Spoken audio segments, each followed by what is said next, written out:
my dear students. This is Darshana Parekh, the educator of OCM, Standard 12th Commerce. Today I am going to teach you chapter number 5, Staffing.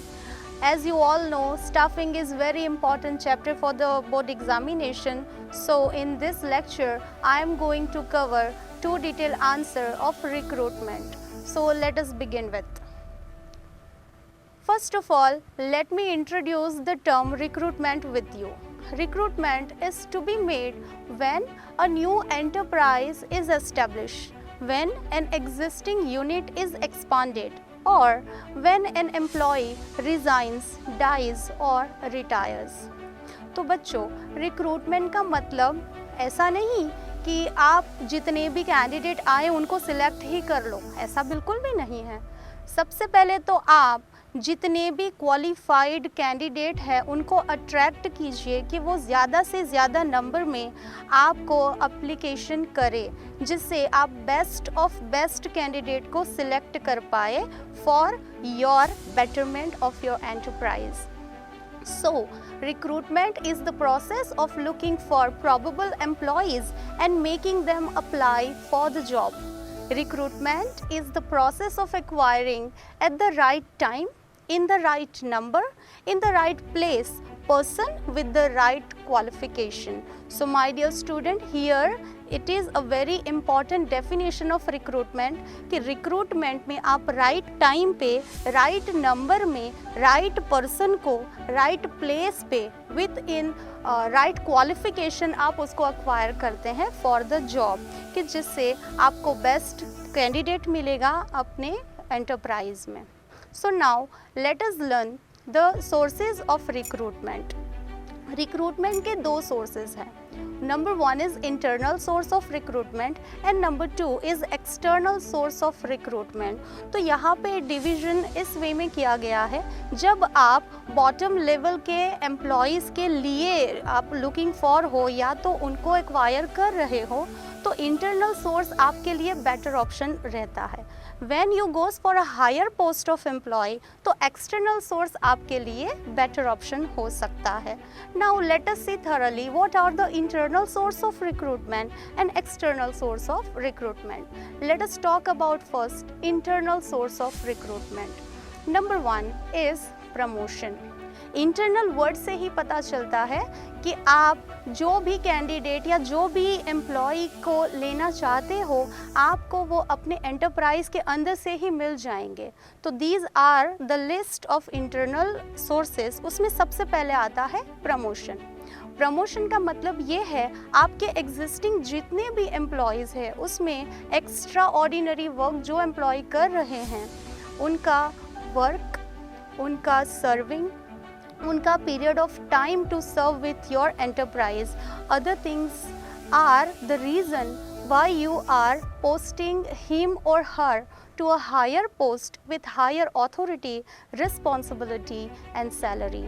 That is said to be promotion. Number two, transfer.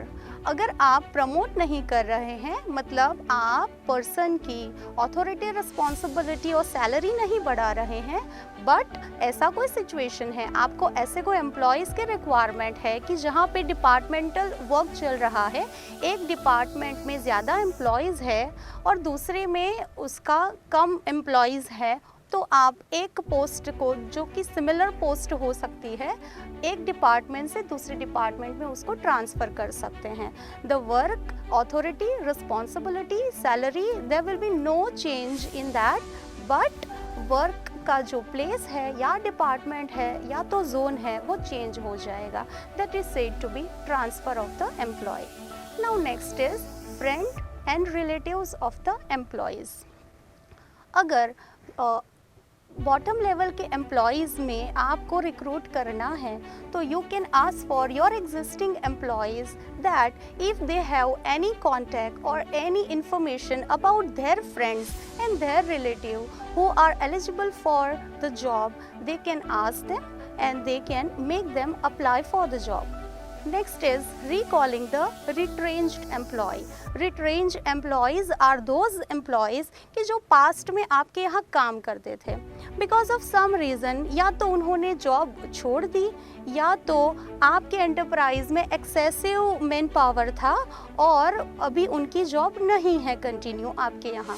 You are able to calling them also if they are jobless or if they wish to rejoin you again, they can come. Next is promotion with transfer. So this is also a better option to get recruitment from internal source only. आप person को जो भी उसका existing post है उससे higher post भी दे रहे हो और उसका जो भी डिपार्टमेंट या जोन है वो चेंज करके अदर डिपार्टमेंट या जोन में उसको ट्रांसफ़र भी कर रहे हो. Both will be there, promotion and transfer. तो इससे ये होगा कि प्लेस भी चेंज हो जाएगी या डिपार्टमेंट भी चेंज हो जाएगा.